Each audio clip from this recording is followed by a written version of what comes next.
Ce 18 septembre 2025, au showroom de l'OCA Côte d'Ivoire, à Abidjan-Port-Boué, la Chambre de commerce européenne Eurocham Côte d'Ivoire, le Cercle des affaires français en Côte d'Ivoire et la Chambre de commerce et d'industrie libanaise en Côte d'Ivoire ont organisé leur traditionnel cocktail de rentrée en présence du nouvel ambassadeur de l'Union européenne en Côte d'Ivoire, Ishad Ramian Drassoa, et plusieurs diplomates.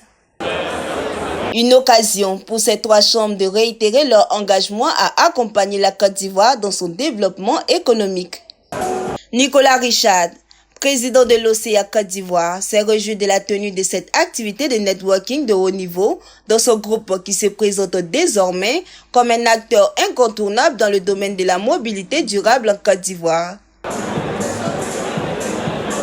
Le partenariat entre l'Union européenne et la Côte d'Ivoire, outre ce commerce qui est extrêmement dynamique, se base aussi sur un investissement significatif depuis de nombreuses années en faveur de la transformation économique, la modernisation de l'outil économique de la Côte d'Ivoire, créer des perspectives et un avenir pour la jeunesse de ce pays en termes d'accès aux emplois, en termes de formation.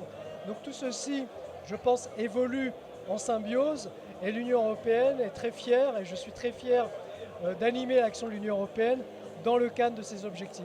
La Chambre de commerce et d'industrie, le CEPICI, toutes ces institutions de la République de Côte d'Ivoire qui nous font vivre au quotidien. Donc on a un partenariat permanent avec ces organisations patronales et de la société civile.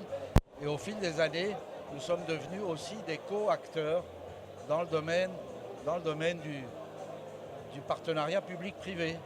Nous sommes consultés et honorés de l'être dans la conception de l'annexe fiscale, dans les rapports avec la douane, dans les rapports avec les autorités fiscales. Donc, on est devenu au fil des années un interlocuteur au même, j'allais pas dire au même titre, mais avec les organisations syndicales, patronales et autres de Côte d'Ivoire, on est devenu également un interlocuteur privilégié. Ce rendez-vous a rassemblé près de 300 invités, dirigeants, décideurs et partenaires de la communauté d'affaires européenne pour une soirée placée sous le signe du networking et du partage.